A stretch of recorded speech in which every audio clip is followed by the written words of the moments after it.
topic today is climate change, poverty, and migration, and it is all connected. Currently, we are very much aware of the fact that on planet Earth, we are all in the same boat. And yet, as this comic illustrates, we aren't all aware of that. I'm sure glad the hole isn't in our end is oftentimes how the developed countries approach those less developed. And so when we talk about climate change, we have to recognize that it involves more than just global warming. Currently, the amount of CO2 being released into the atmosphere is 408 parts per million. The safe level for humanity is 350 parts per million, and yet it continues to go up each year. When we talk about climate change, we're talking about multiple issues. We're talking about less snow and ice. We're seeing the melting of the glaciers. This year, scientists are telling us that they're melting at a rate greater than they had ever anticipated. We're seeing thawing permafrost. We're seeing, and one of the dangers of that is that the thawing permafrost releases methane gases, which are far more deadly even than CO2. We're seeing changes in plant life cycles, warmer oceans, and we know that warmer oceans are contributing to the severity of the hurricanes, cyclones, typhoons that we are seeing. We're seeing rising sea levels, coral. Australia is telling us that about 1/2 of the Great Barrier Reef is now destroyed due to climate change. We're seeing stronger storms, higher temperatures and more heat waves, more droughts and wildfires, changes in animal migration and life cycles, changing rain and snow patterns. At the UN Climate Action Summit in 2019, these are some of the things which scientists are telling us are happening right now. Climate impacts are hitting harder, sooner than predicted, 2% growth in CO2 emissions, a record of 3.7 billion tons of CO2 in 2018. Emissions are not estimated to peak in 2030, let alone in 2020. Policies to lower emissions must triple to meet the 2-degree climate limit, which we are currently looking for. A reduction in greenhouse gases, everyone has to participate in this, and we are noticing the warmest periods of heat on record. One of the sources of a lot of the information which I will use is from the Intergovernmental Panel on Climate Change. The first report that they gave was in 1990. They were given reports approximately every 5 years. It is not just one report from the UN, it is a compilation of reports from more than 100 scientists looking at thousands and thousands of pages of documents from around the world.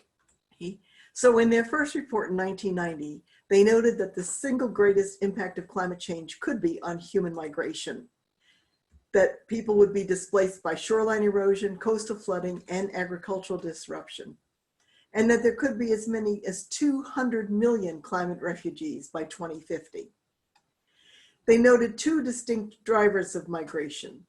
One are the climate processes which are currently taking place, the sea level rise, the salinization of agricultural land, the desertification and growing water scarcity, as well as climate events, the flooding storms, the glacial lake outburst floods, the catastrophic failure of containing ice. But what they also noted is that the burden of providing for climate migrants will be borne by the poorest countries, and they are actually those who are least responsible for the emissions of greenhouse gases. In their 2014 report, they noted that climate change is happening already and signs are everywhere. It warned of more dangerous impacts if immediate action was not taken. It also noted again, those who are socially, economically, culturally, politically, institutionally, or otherwise marginalized will be those most affected by drastic changes in the climate. And it also again noted that it would produce more extreme weather, which would affect the poorest the most. In the 2018 report, which was 91 authors from 40 countries, citing more than 6,000 scientific references, their conclusions were that a world of worsening food shortages and wildfires and a mass die-off of coral reef as soon as 2040. They are now saying it could be as soon as 2030. If greenhouse gas emissions continue at the current rate, the atmosphere will warm up by as much as 1.5 degrees centigrade, which is actually 34.7 degrees Fahrenheit, above pre-industrial levels. It talks about the fact that the most serious damage requires transforming the world economy within just a few years, that the estimated damage of this could be $54 trillion. Technically, they note that it is possible to do this, but politically rather unlikely. And I think this cartoon illustrates that clearly. It's settled. The world leaders are speaking. We agreed to sign a pledge to hold another meeting to consider changing course at a date yet to be determined. Both everyday experience and scientific research show that the gravest effects of all attacks on the environment are suffered by the poorest. Here I am citing the Bolivian Bishops' Conference, who are noting what is happening in that country. In our own national climate assessment, which is put out by the US government, okay, this was put out in 2018, 2019, and it says, low-end communities already have higher risks of many health conditions because they're more exposed to environmental hazards and take longer to bounce back from natural disasters. And that all of those inequalities will only be exacerbated due to climate change. It notes that there is a need for government to involve low-income residents when involving or developing solutions to climate change. So what are our environmental realities? I'm just looking at this past year, and including 2020. Last week, Typhoon Amphan hit India and Bangladesh. The flood and dam failures we saw in Michigan just last week. The wildfires we saw earlier this year in Australia. Hurricane Dorian in the Bahamas. Tornado damage in Alabama. Drought in Africa. Locust invasion in Kenya. Melting glaciers. Thawing permafrost. We're seeing all of this, and this is just within this year. So how does climate change then create refugees? First of all, it does so through disasters. Events like hurricanes, typhoons, cyclones, and floods displace millions of people in search of safe shelter. But let's look at the human faces of climate change. Hurricane Amphan displaced 3 million people in the midst of the coronavirus epidemic. Social distancing obviously is not an option in that kind of catastrophe. The high winds and heavy rains ruined all of the new crops that people had planted, which means there won't be food to feed people through the next season. It caused more than $13 billion in damages, which was the highest in Indian history. Hundreds of thousands of homeless in India and more than 500,000 homeless in Bangladesh.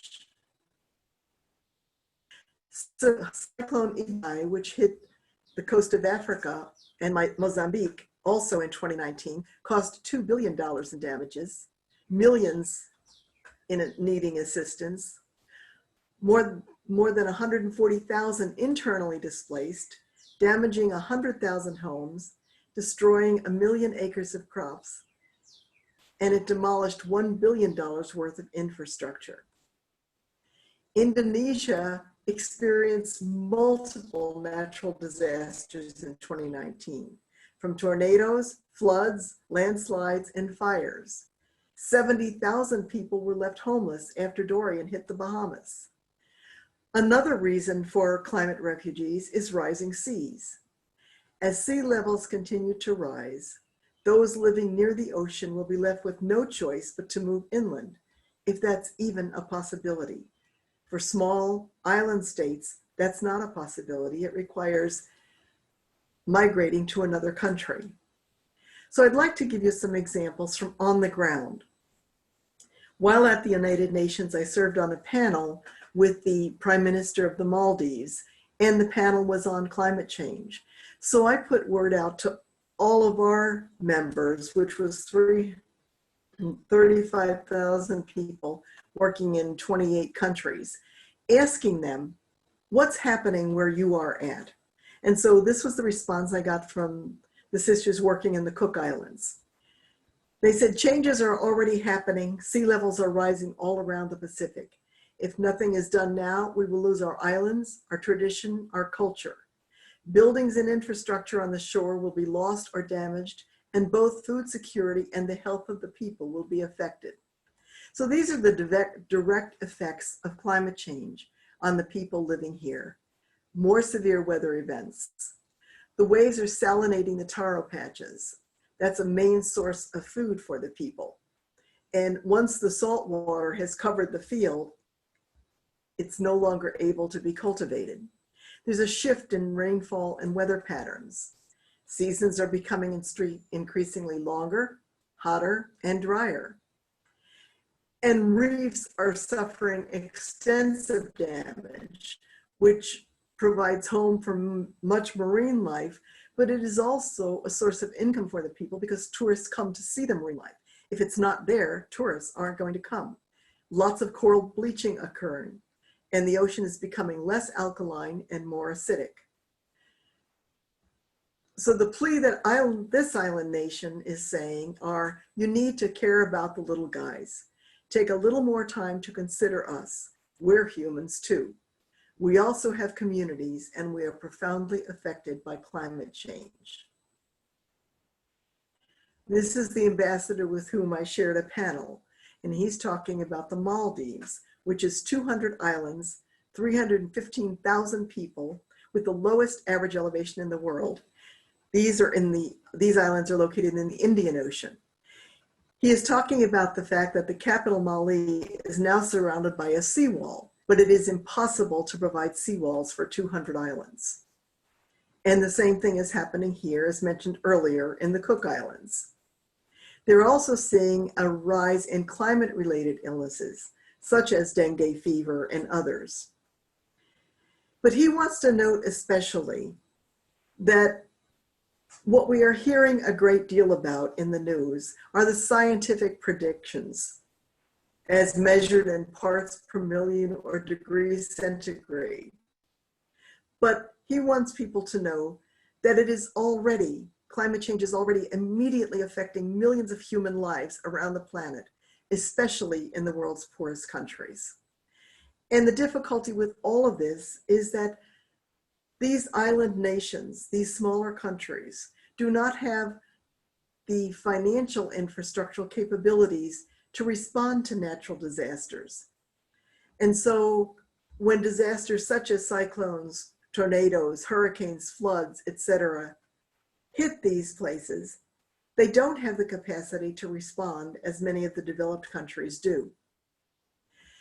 Kiribati is also located in the Pacific region. It's made up of 33 atolls, and it's nearly 2,500 miles from east to west and more than 1,300 miles from north to south. Dr. Michael Roman was a Peace Corps volunteer there 20 years ago, and he has dedicated his life now to helping people to understand the very real realities of the people he knows.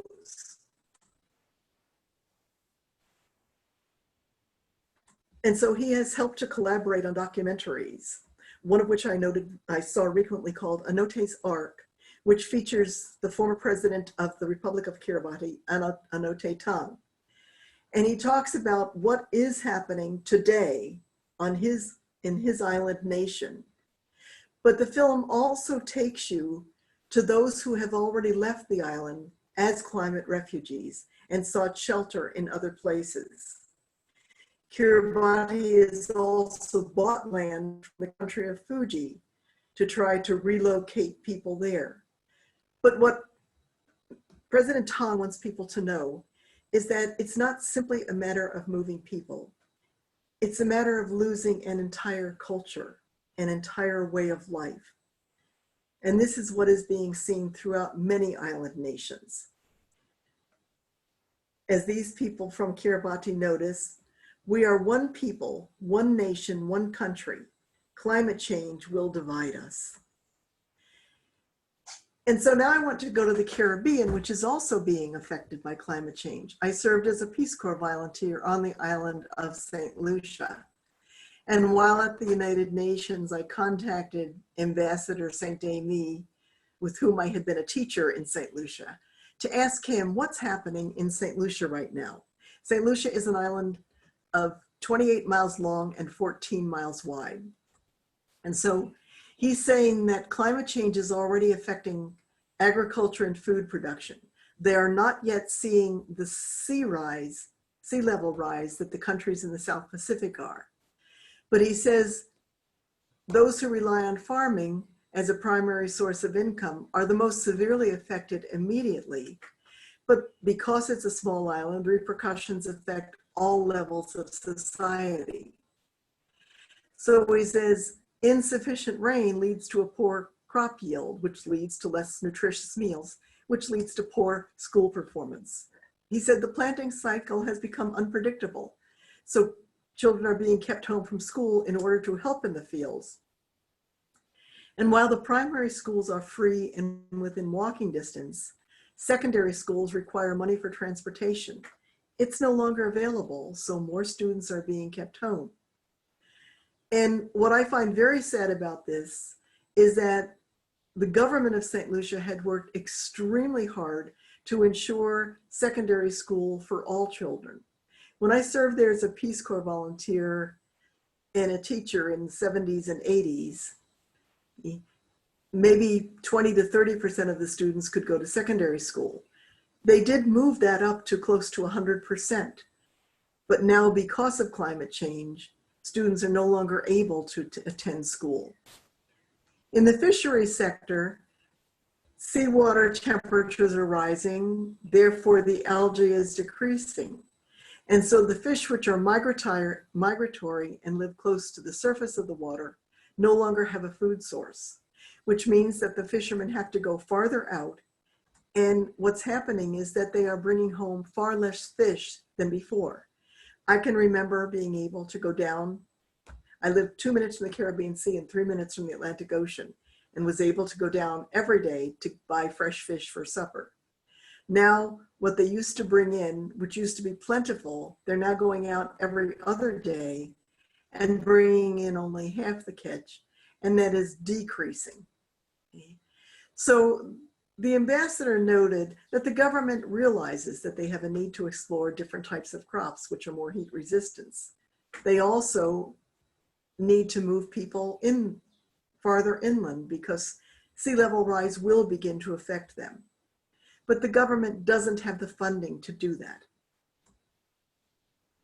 We also see a tremendous loss of livelihoods, which is another contributing factor to climate refugees, which is deforestation, overgrazing, and drought. This destroys crops and kills livestock, and therefore farmers and their families are forced to move to find new work. I contacted our sisters in India, and while sea level rise was not an issue in the area they were talking about Jharkhand, they said one of the great difficulties there is that especially among the tribal peoples who have relied on agriculture for their sole source of income, because of deforestation and drought, they can no longer make a living. So what's happening is that people who used to remain in their areas, the men now leave to go into the city, the women stay behind. They keep the children out of school because they have to keep moving around, looking for any way to make a living. In part, they do that through deforestation by cutting down trees for firewood. It's also become very destructive of families because the men are gone for 6 months of the year. All of that is causing tremendous disruption in the lives of many people. I work on the advisory board of an organization called Microfinancing Partners in Africa, which sponsors microfinancing projects in a number of African countries. These are pictures from a trip to Tanzania. They are encountering a tremendous drought there. Now, the pictures of the Maasai warriors are not mine, but it is what I saw as we were driving through Maasai territory. The sole source of income for the Maasai people are their cows. And this was a scene that I saw right in front of me, not my photo, but I saw the same scene. I really can't take a picture when people are suffering like that. The cow just died right by the side of the road. And the warriors just gathered around to look, not knowing what to do next. And so again, many of the Maasai are having to leave their land and go into the cities in order to find work. And migrating to the cities is not one of personal choice. It's one of necessity. Okay. This is a quote from one of the Maasai who talks about the fact that they are among the first communities to face and feel the effects of climate change. But due to our closeness with the environment and distinct ways of livelihood that depend on access to land, natural resources, and sustainable development, we face marginalization, forced adaptation, and again, losing our identity as who we are. Sorry. Indigenous communities are also encountering the extreme effects of climate change. They make up only about 5% of the world's population, but they are generally the people who live sustainably and responsibly off the earth. They often live in poverty and are marginalized and brutalized by those who want their land. Each year at the United Nations, there is a 2-week forum entitled a Permanent Forum on the Rights of the Indigenous Peoples. And people from around the world gather for that and speak to those ambassadors and NGOs and all those who are interested at the United Nations. And each year they say the same thing. You keep talking about environmental sustainability, but nobody is talking to us. And we are people who know how to sustain the earth.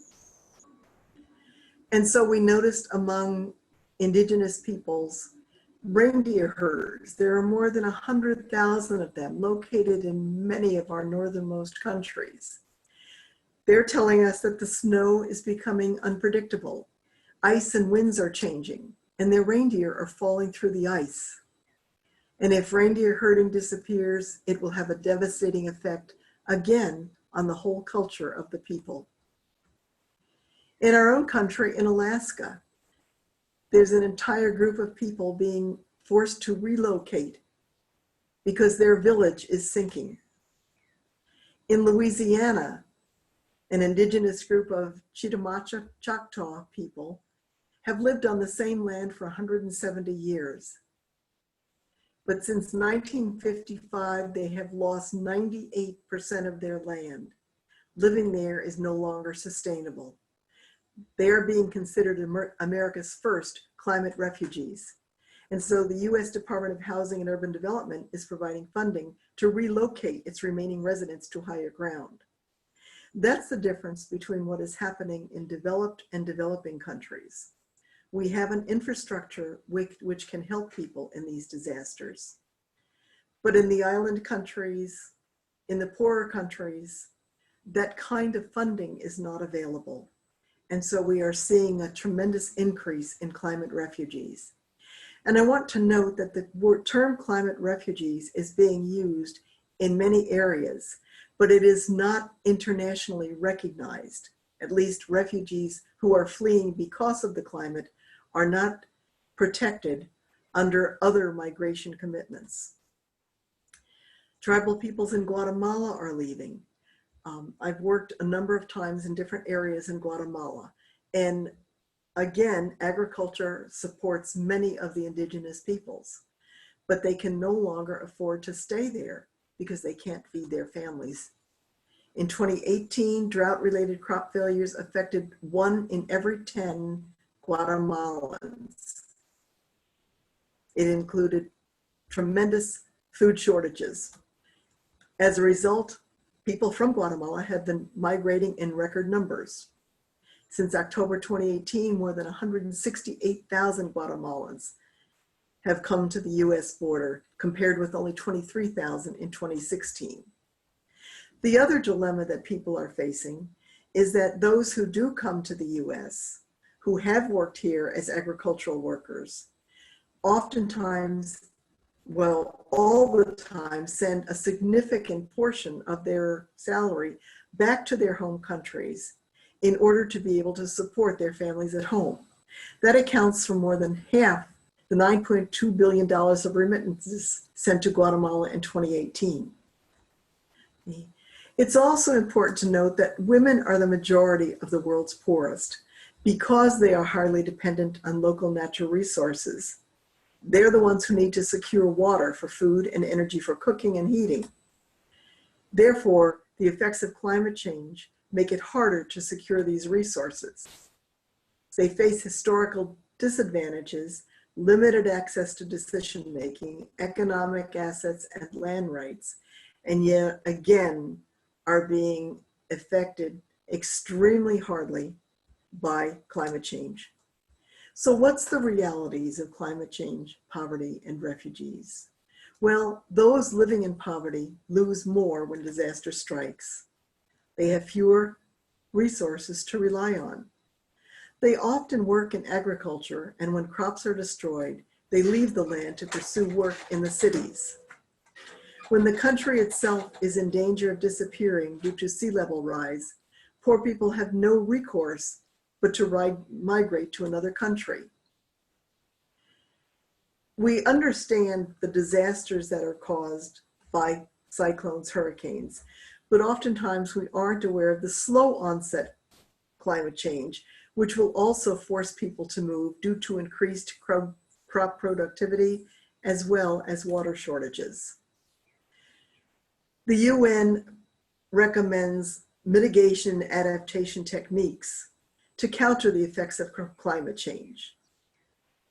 But many of these poorer countries have no funding to do that.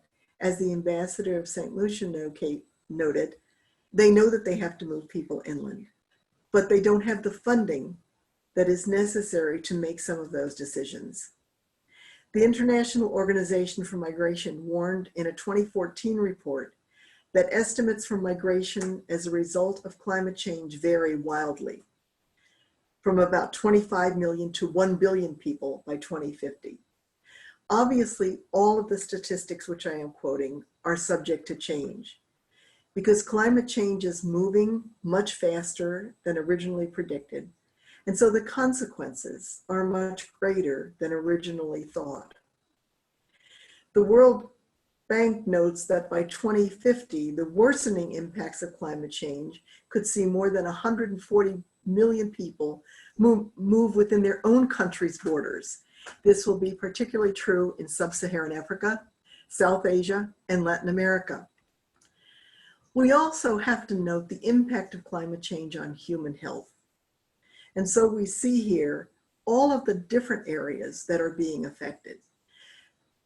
When I first worked in St. Lucia as a Peace Corps volunteer in the early 70s, and even in the 80s when I went back to work there again, I'd never heard of dengue fever. Now it is prevalent everywhere. What is happening is increased heat allows the vector-borne diseases, like those that are transmitted by mosquitoes, etc., to move farther north. And so we're noticing incidences of dengue fever even in the southern states of the United States. We're seeing an increase in allergies, waterborne diseases, mental health, water and food supply. Heat causes cardiovascular failures, severe weather causes injuries and fatalities. Air pollution causes asthma, cardiovascular disease. We are seeing this right here in our own country right now. Those who are the most economically poor among us are feeling the effects of coronavirus far more than those who are economically well off. And so this cartoon summarizes it. The climate is changing, but some things never change. So what do? We are called to respond, regardless of what faith tradition we belong to, or no faith at all, but have a strong moral code. We're called to respond with love to the people around us. Václav Havel was the last president of the country known as Czechoslovakia before it became two other countries. And he said, "What could change the direction of today's civilization? It is my deep conviction that the only option is a change in the sphere of the spirit, in the human conscience.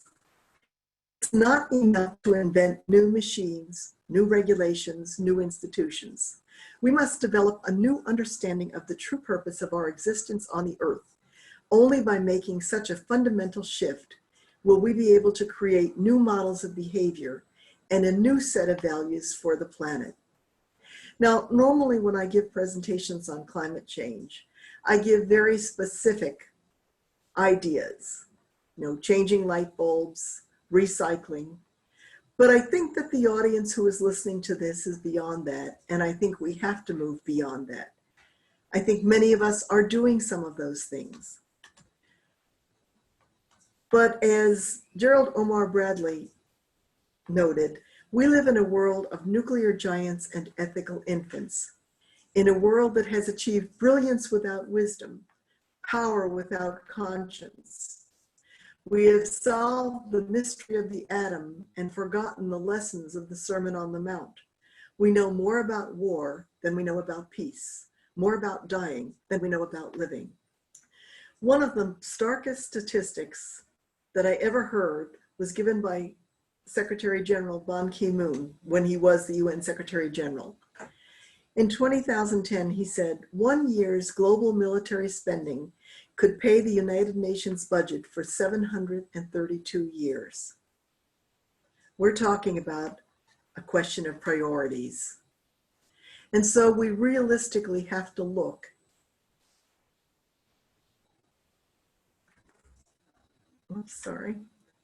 at the fact that we do have an economy that supports the 1% far more than the 99%.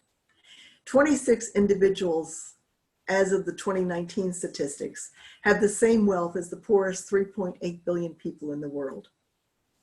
The average CEO pay is between 250 and 350 times greater than the average employee. In the 10 years since the financial crisis, the number of billionaires has nearly doubled. Between 2017 and 2018, a new billionaire was created every 2 days. So nearly half of the world's population, more than 3 billion people, live on less than $2.50 a day. More than 1.3 billion live in extreme poverty, less than $1.25 a day. 1 billion children worldwide are living in poverty. The next few are my own pictures from the slums of both Kibera and Mathare Valley outside of Nairobi, where are some of our microfinancing projects. This is how the children live. This is Kibera, home to 1 million people in 1 square mile. There's no such thing as social distancing.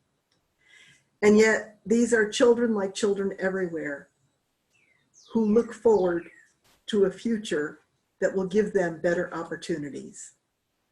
So I think in addition to doing the things we are already doing, we have to begin to look at the global systems of economic injustice.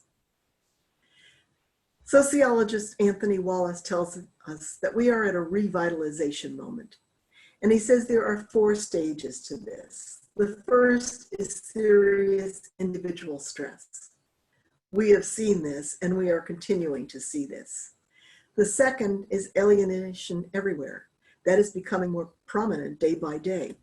The third is that people agree there is a problem, but not how to cope with it. And I think this is where we see ourselves now. We know there are grave problems. The coronavirus has made that all the more clear. But he does say that there is a stage 4. There's an emergence of a new worldview and the restructuring of old institutions to enable it. And so what Francis tells us, Pope Francis tells us in his encyclical on the environment, Laudato Si', he says, environmental education has broadened its goals. Whereas in the beginning, it was mainly centered on scientific information, consciousness raising, and the prevention of environmental risks, it tends now to include a critique of the myths of modernity grounded in a utilitarian mindset. So he says we have to begin to look at our sacred beliefs, our sacred cows, individualism, unlimited progress, competition, consumerism, the unregulated market. These are all things which we have taken for granted, but which are now more a cause of the problem than they are of the solution. And so we have to take a step back and ask ourselves, what is the value of each of these? And what are some of the things we need to let go of for the good of all? There are two major types of change: piecemeal, tinkering, modifying, adjusting. We've done a lot of that already, but it's not enough. We need systemic change. That is caused by a paradigm shift. It's transforming. Who wants to change? Everybody. Or who wants to change? Everybody. Who wants to change? That's a different question. But I think it is precisely what we are called to do. So we need to look at systemic change. What are the causes of the problems? The causes of poverty, racism, classism, public policies that don't meet our needs, inequality, bias. On the left, the developed countries. I can buy 3 for the price of 1. But at what cost on the other side of the world? We hire 3 for the price of 1. When we're looking at systemic change, this iceberg model helps us to understand it. At the top, we are reacting. We are seeing a tremendous amount of reaction right now to all that is going on around us. That's the observable behaviors, what has happened. Then there are patterns of behavior, the trend of what has happened over time. And so we look at the trends in our own country, what has been happening in terms of our own political situation. Then we need to look at the underlying systematic structure. What are the structural forces at play that are contributing to the patterns we are seeing? But then we have to move down to our mental model. What is it about our thinking that creates the systems and supports them persisting? So if we are going to be honest with ourselves, we have to ask, why is there inequality? Do I think that people don't work hard enough? If that's what I think, then I don't have to worry about inequality. Do I think that my race is superior to others? If that's what I think, then I don't have to worry about people of other races. Our mental models tell us what to think and what to feel, and ultimately how to act. And at this time in our history, we are being asked to look at our mental models. The UN describes sustainable development as environmental, social, and economic development that meets the needs of the present without compromising the ability of future generations to meet their own needs. And scientists tell us that we have 9 planetary boundaries, and they define a safe operating space for humanity. In other words, there is a space on planet Earth where human beings, plants, and animals can flourish.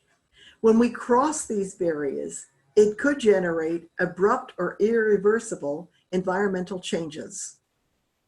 So there's a need for us to respect those boundaries. What are they? Well, climate change, ocean acidification, chemical pollution, nitrogen and phosphorus being released into the atmosphere, fresh water withdrawals, land use, diversity loss, air pollution, and ozone layer depletion. These are the 9 boundaries which keep us safe. If you see those large red pieces there, that's the problem. We have already exceeded those boundaries. We have gone beyond what Earth can support. Kate Raworth is an economist out of England who has taken those 9 planetary boundaries, and she has shown us what is called donut economics. The safe and just space for humanity lies with remaining in those boundaries. And all of those things in the center, food, health, education, etc., those are things that everybody needs, but right now everybody doesn't have. We need to ask ourselves why. She tells us that we need to reimagine the shape of progress. Today we have economies that need to grow whether or not they make us thrive. What we need are economies that make us thrive whether or not they grow. This requires a profound shift in mindset. One of the problems with GDP as a measure of a country's wealth.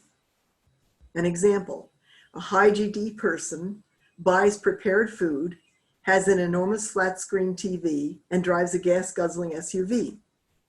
On the other hand, those who grow their own vegetables, use public transit, or limit their demands on energy aren't as useful to society measured by traditional economic worth.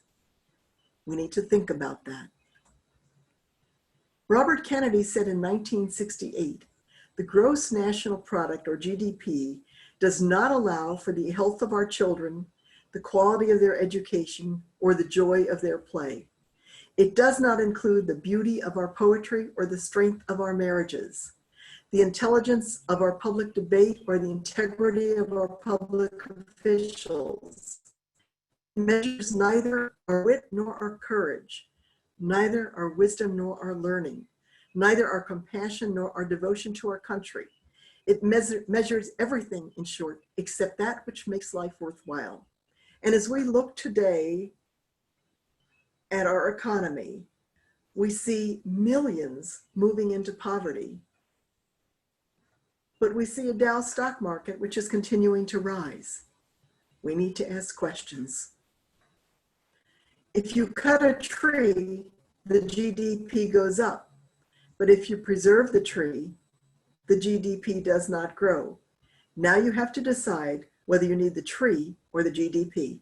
And I think that question is being asked of us. We need to look at that reality. Consumerism, which just asks us to buy more and more and more, is no longer sustainable. There are 3 spheres of sustainability: the environmental, the economic, and the social. And over the years, we've had some changing views on that. On the left side of my screen are the way we traditionally noted it. On the right is a new model. It puts economy in the center, followed by society and environment, to indicate that without an environment, we do not have a society or economy. These 3 spheres are not equal. And it is all connected. Environmental sustainability has an effect on poverty, social justice, migration, equity, women's empowerment.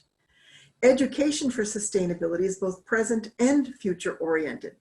We can't become what we need to be by remaining where we are.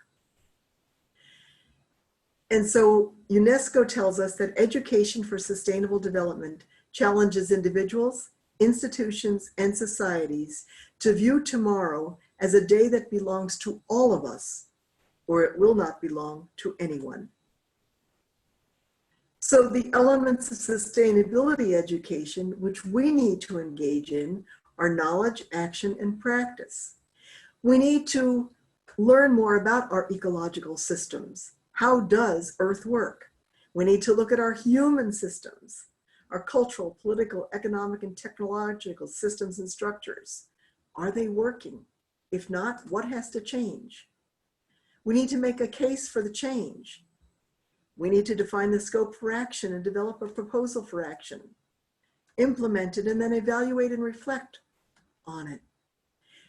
Worldviewing involves practices associated with reflecting on, comprehending, negotiating, and changing fundamental beliefs, perceptual orientations, ethical principles, and values. We need systems thinking.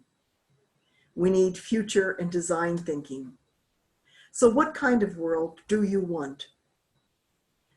We need to look at our own ecological footprint. And I think we're all well aware of the fact that that is, what kind of a footprint do we leave on the earth in the course of a year? Biocapacity refers to the earth's ability to regenerate its natural resources. If you look here in 1961, that little tiny red sliver of a line was our ecological footprint. And our biocapacity, our ability to regenerate what we needed for the following year, was tremendous. Now look at where it has gone. Today, we would need 5 planets to support the lifestyle to which we have become accustomed. So we each need to be conscious of our own ecological footprint. Study documents like the Earth Charter, which was an outcome of the Rio +20 conference. Didn't come directly, it took 10 years later. People like Maurice Strong, Mikhail Gorbachev, and others felt that what was talked about at that summit needed to be put in a charter for all the peoples of the earth. It's a document would do well to revisit today. I attended the Rio +20 conference, which by its name took place 20 years after the original conference. And what was most notable to me and to many of the other NGOs was that government after government stood up and talked about the need to make changes because of the upcoming climate catastrophe. And yet it was always, you do something, not me. At the same time this conference was going on, many of us went to the other side of Rio, where the indigenous peoples were hosting a conference and talking about much more practical solutions to what needed to be done. The UN put out the Sustainable Development Goals as a result of the Rio +20 conference. Again, it would be worth looking at them and asking ourselves, how are these being enacted in our own environments, in our cities, in our states, in our country? Do we even know what they are? Preceding the Sustainable Development Goals were the Millennium Development Goals. And as I spoke throughout the United States and I would ask people if they knew what they were, nobody did. When I was speaking in India, even to 5th graders as well as to adults, and I would talk about the MDGs, the Millennium Development Goals, everyone knew what they were. It behooves all of us to know what these global declarations say so that we can begin to enact them, not only ourselves, but also ask our governments to enact them. So the purpose of the SDGs were to end extreme poverty, to fight inequality and injustice, and to sustain both the earth and our common prosperity. As John Muir told us, when one tugs at a single thing in nature, he finds it attached to the rest of the world. So we have to begin to reimagine the climate change and development crises as a single global challenge that unites the world in the quest to alleviate human suffering and protect the planet for future generations.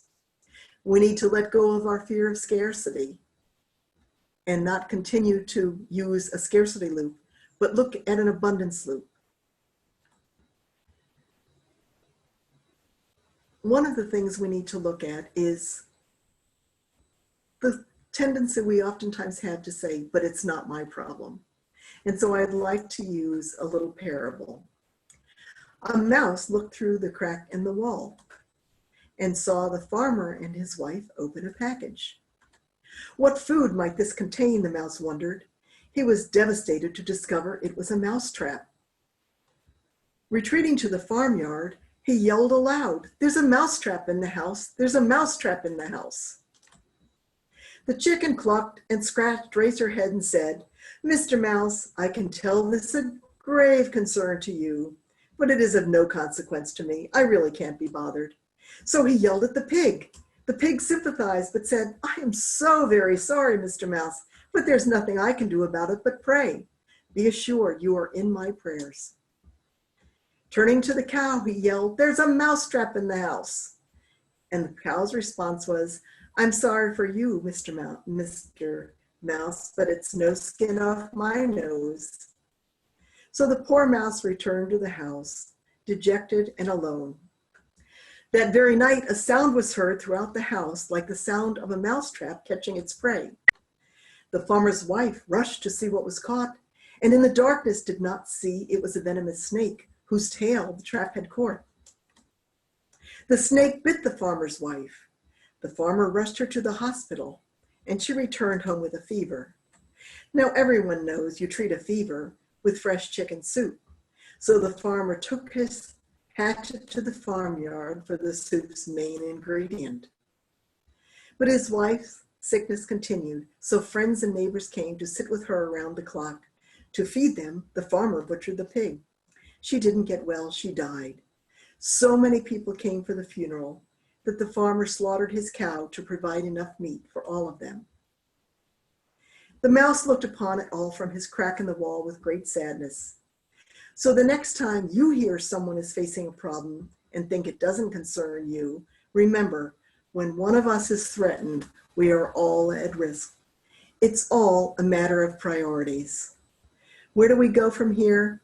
We need to move out of our comfort zone into what Eric Law calls our grace margin, to recognize that regardless of our religious tradition, God continually calls us to move outside of our comfort zone, to make the world a better place.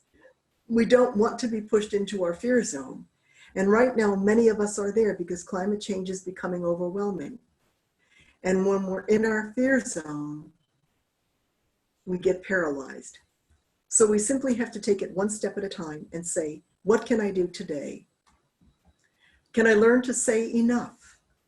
I first heard that at a UN conference on the environment in Germany. We were talking about environmental sustainability and someone stood up and said, why don't we just learn to say enough? Migrants and refugees, Pope Francis tells us, are not pawns on the chessboard of humanity.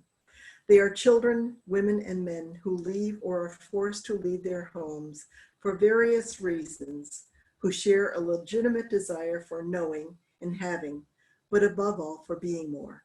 And Václav Havel reminds us again, the salvation of this human world lies nowhere else than in the human heart, in the human power to reflect, in human meekness and human responsibility.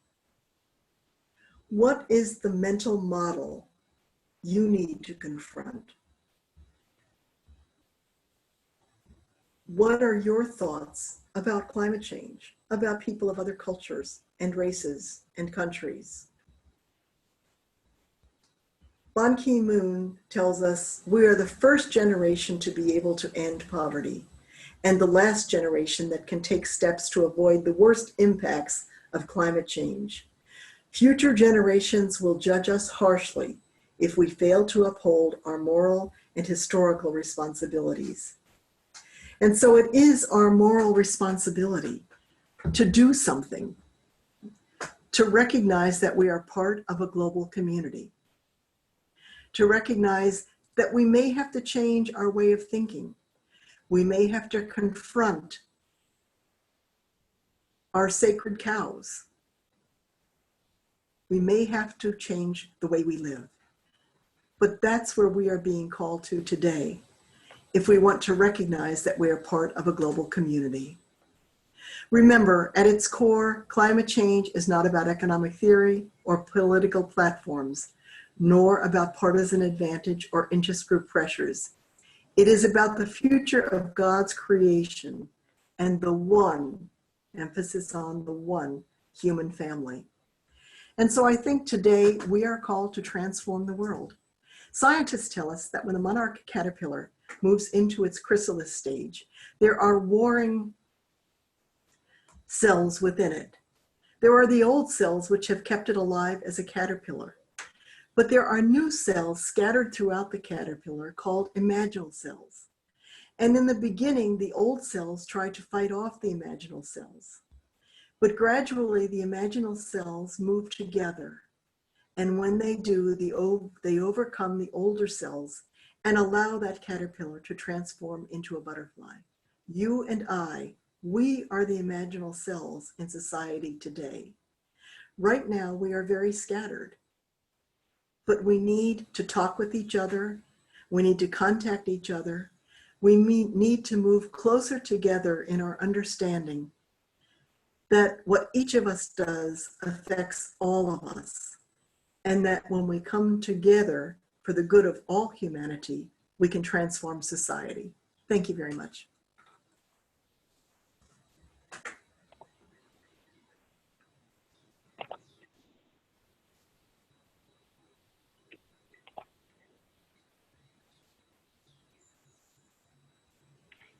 Thanks so much, CJ.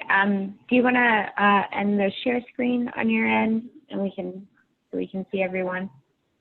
Great. There you go.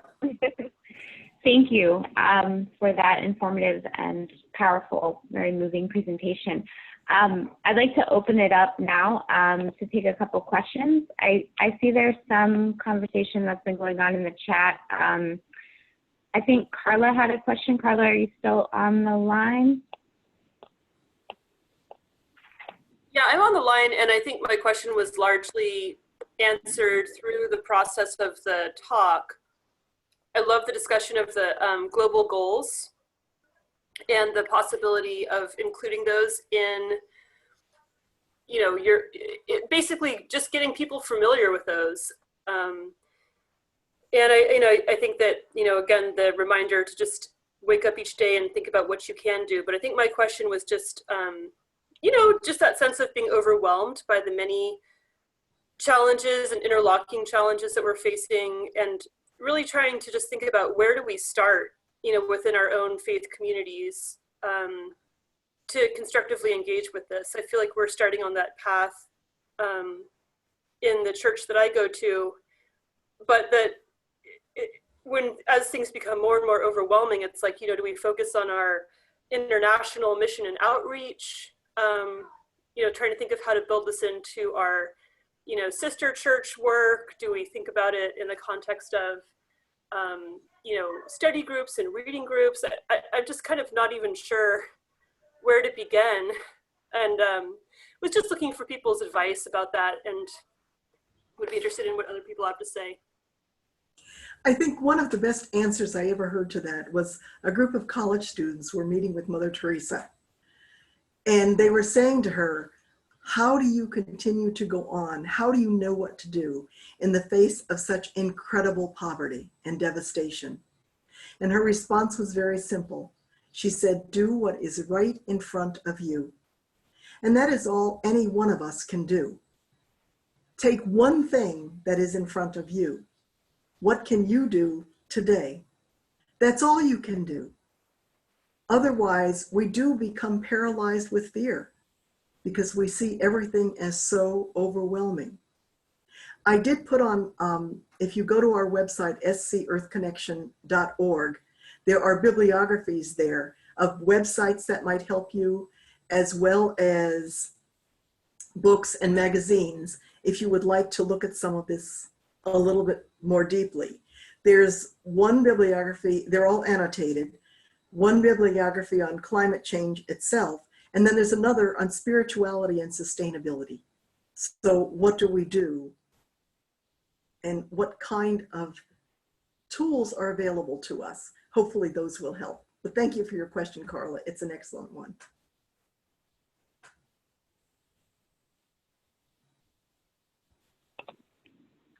Thank you, Carla, for those comments. It looks like there was another question from Jesse. Jesse, are you still here? Yes, I'm still here. My name's actually Taylor. I'm borrowing my sister's phone. Oh, okay. Well, hello, Taylor. Hi. Yeah, I was just really struck by the slide about 26 individuals owning more wealth than something like 3.8 billion of the poorest people in the world. And honestly, that feels like one of the biggest barriers to making real change is just that hoarding of wealth. So in addition to trying to change, how we vote and who we vote for and the policies they enact, what can we do to kind of flip that system upside down so that there's a more equal distribution of wealth to those who are most vulnerable to climate change? If I had the total answer to that, it would be excellent. I don't. But what I can suggest, and what I was trying to suggest throughout the presentation, is that we have to look at our economic system. Is capitalism a workable system for the world? No. And once we can say no, what do we begin to do about that? So it goes back to our own consumerism. One of the lines that I really appreciate in Pope Francis's encyclical is that buying is always a moral act, not just an economic one. Mm-hmm. And I find myself, anytime I am shopping, is this a want or is this a need? And so not only do we have to do this individually, but within our faith traditions, we have to begin to talk about these kinds of things. I would never trust a mug. Pardon? Sorry, I was trying to talk to my mom is in the background. Oh, okay. We have to begin to talk about these. Is the opposite of capitalism communism? Do we even know what socialism is? We need to have some really good discussions on these things. And it's not happening because we keep saying that our system is the best. Our market economy is wonderful. And it's not. It's not for the good of the world. And now we are far more connected than we ever were before. And so I just finished reading a book. It's in one of my bibliographies by Jim Montal, who I believe is a Protestant pastor. And the book is titled Climate Church, Climate World. And he talks about the need for all faith traditions to begin to talk about these issues, to confront our sacred cows, to look at the root causes of inequality. That's where the whole idea of systemic change comes in. The system is broken. So yes, I might not buy something that I wanted, and that's a good thing for me, but it's not going to change the world. However, if our church traditions began to talk about what our buying habits are doing, maybe that would make a difference. If we began to talk about our commitment to the rest of the world, what does God call us to in every religious tradition is to love one another. So what do we have to do to make that happen?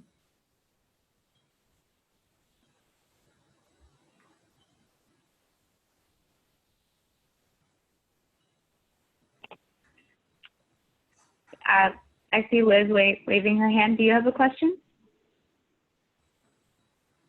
You're muted. Okay. I think part of our problem is that we have so bought into by our own buying habits and who we work for and what we do and who we elect that we're only giving capitalism the chance to thrive. And it doesn't seem like that is working very well for us and the world. And we need to figure out a way to include different models within our lives that also give some help up to people, either to sustain their life the way they like it, given the people on the islands that want to continue to be there. But not only that, but to give some help to folks that are want an education, want some economic opportunity for women, want access to health care, not just good health care, just access to any at all. And I think because of our lives, we don't really look at that. We're very insulated from it. That's why I use that fable. Mm-hmm. Because we just don't think it applies to us. But our actions do ultimately affect all of us.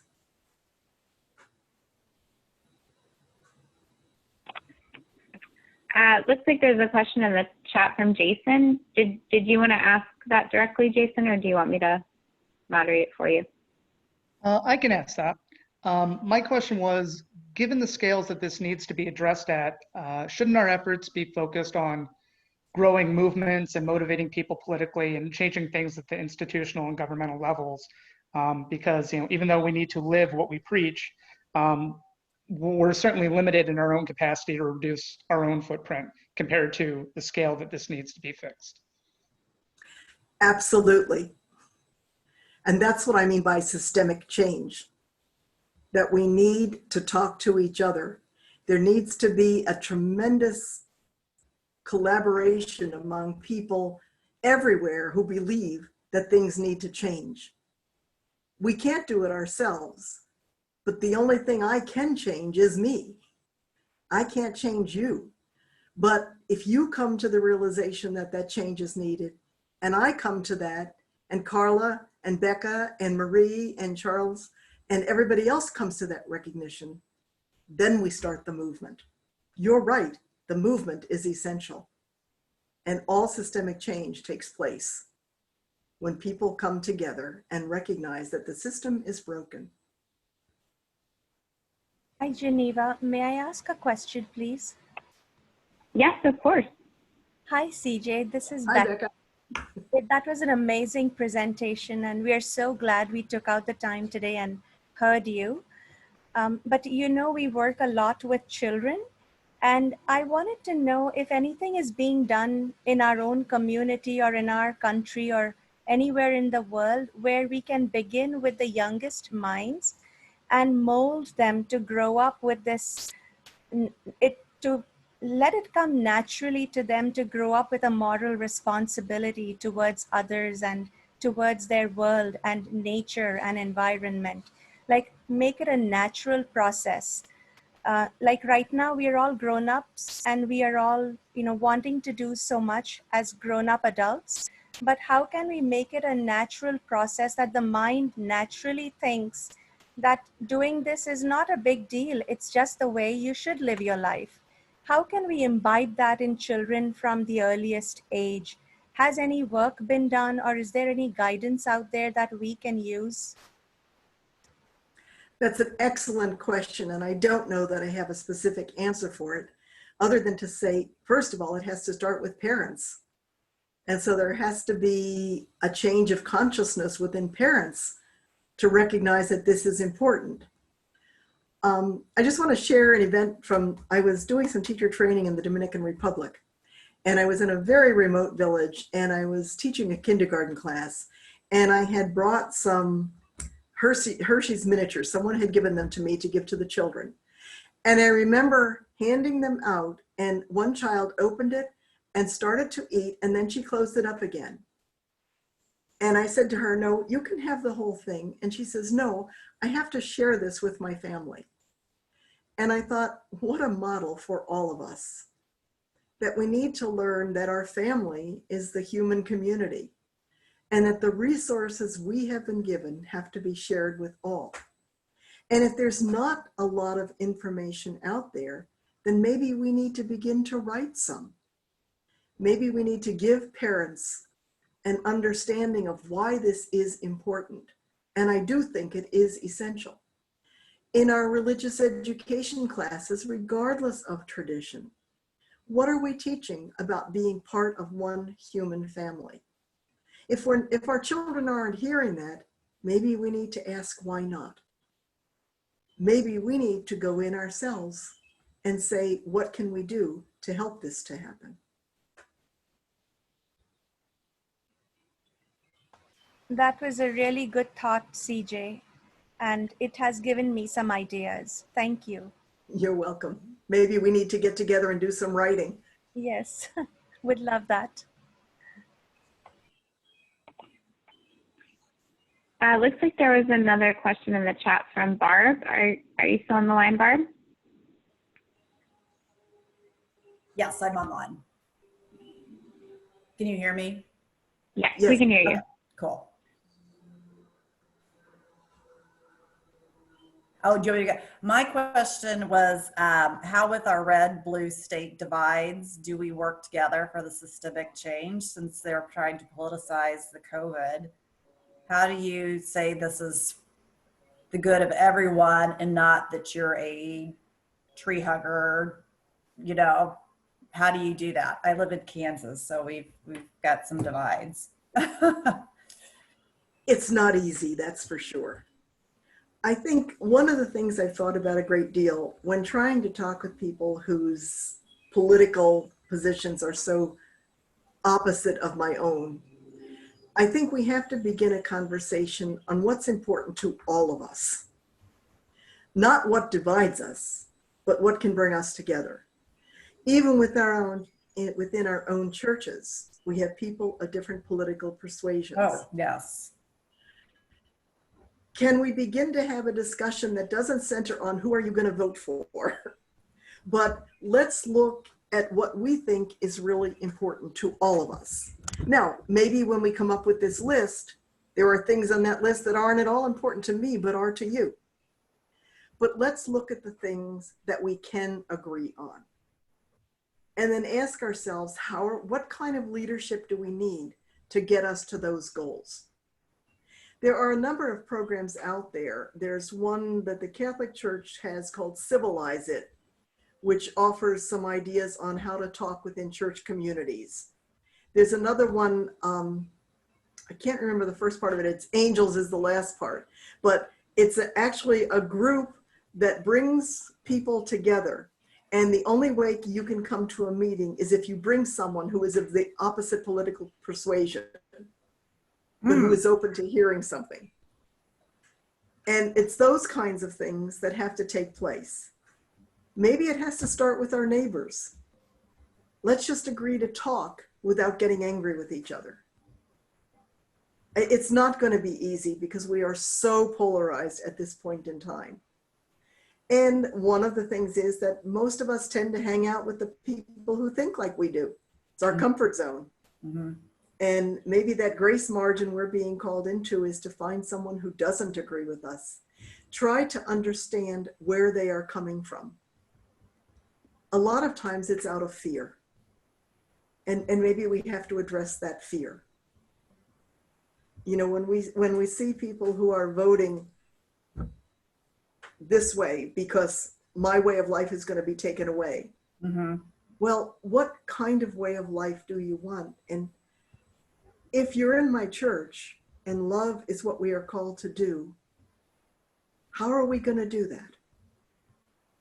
It's not a simple answer. It's not an easy answer. And it's certainly by no means all encompassing.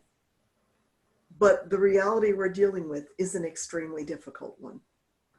Thank you. It's very applicable to what we are doing. I work with the Sisters of St. Joseph in Kansas City, and Care for Creation is our theme for next year. And right this year we're doing dismantling discrimination, and we have an event in October. And what you just said for the creation really applies to our event in October on discrimination as well. We were like, what can we do to go forward? And wow.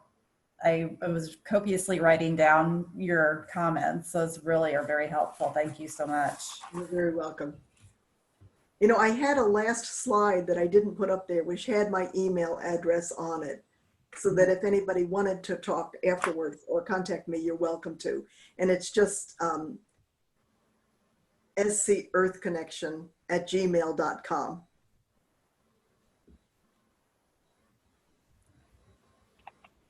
And the same, you have other ideas. I can share that in the chat. scearthconnection@gmail.com. Great. And, you know, the same goes true. You who are listening to this are obviously already interested and involved in the issue. So if you have some ideas, send them along also, and I will kind of collect them.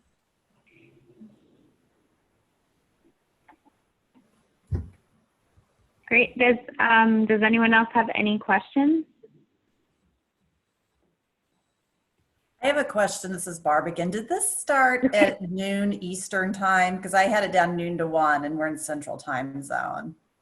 Yes, we're in Eastern Time. Yeah, so you might have missed some people. If there's a way we could see this again, or if you have the recording of it, that'd be great.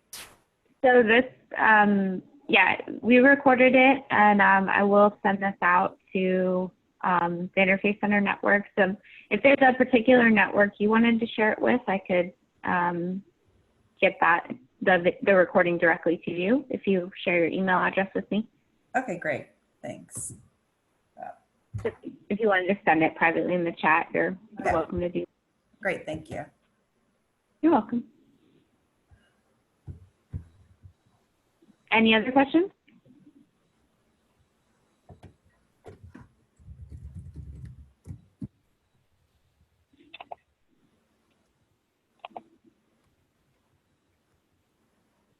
No. Last call. Did you have any closing comments, CJ? Okay, just to say thank you very much for listening, but also for your questions and insights. It's a very complex problem, and the solutions aren't going to be easy. But like those imaginal cells, I see each one of you as one of those imaginal cells who's come together today. Find those other imaginal cells so that we might all come together to truly bring about a transformation that gives to everyone on our planet an opportunity to live sustainably. Thank you so much for that. And I see there's quite a few people who want the recording, so I'm jotting all these emails down. Geneva, if I put my screen up again, it has the information on it? Yeah, of course. Yeah, go for it.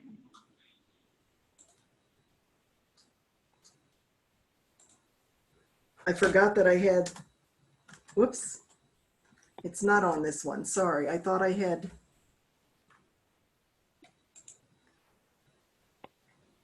No, I don't have that, but I did give you the information. I thought I had it on one of the variations I do.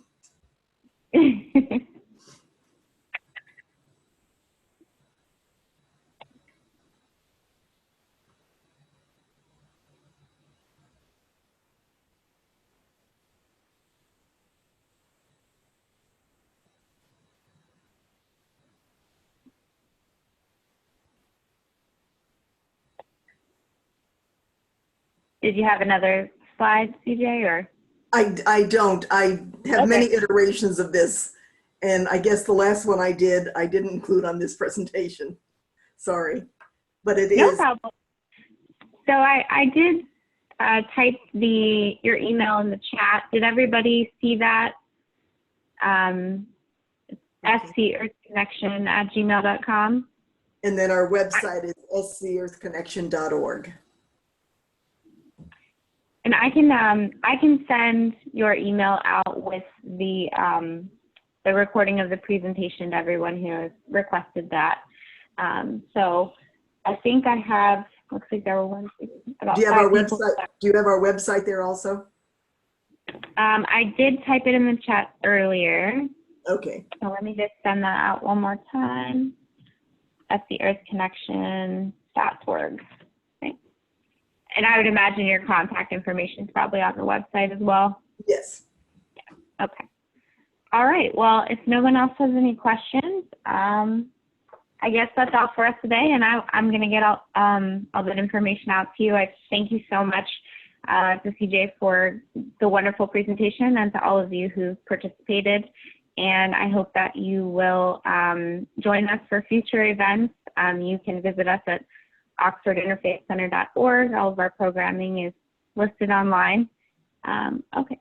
Oh, I see there are a few requests for the slides. Would it be possible for you to send that to me? Are you okay with sharing that, CJ, or? You know, one of the things I am always concerned about is not my own copyright. I don't copyright my stuff, but I do borrow things from Google. And I try, insofar as it is possible, to note that everyone is credited. But I do want to be careful that people don't just send it out to everybody. Right. How do I send those to you? because it's a very, very large file. Okay. Well, the slides are in the recording because you did the share screen. Sure. So that will be available there.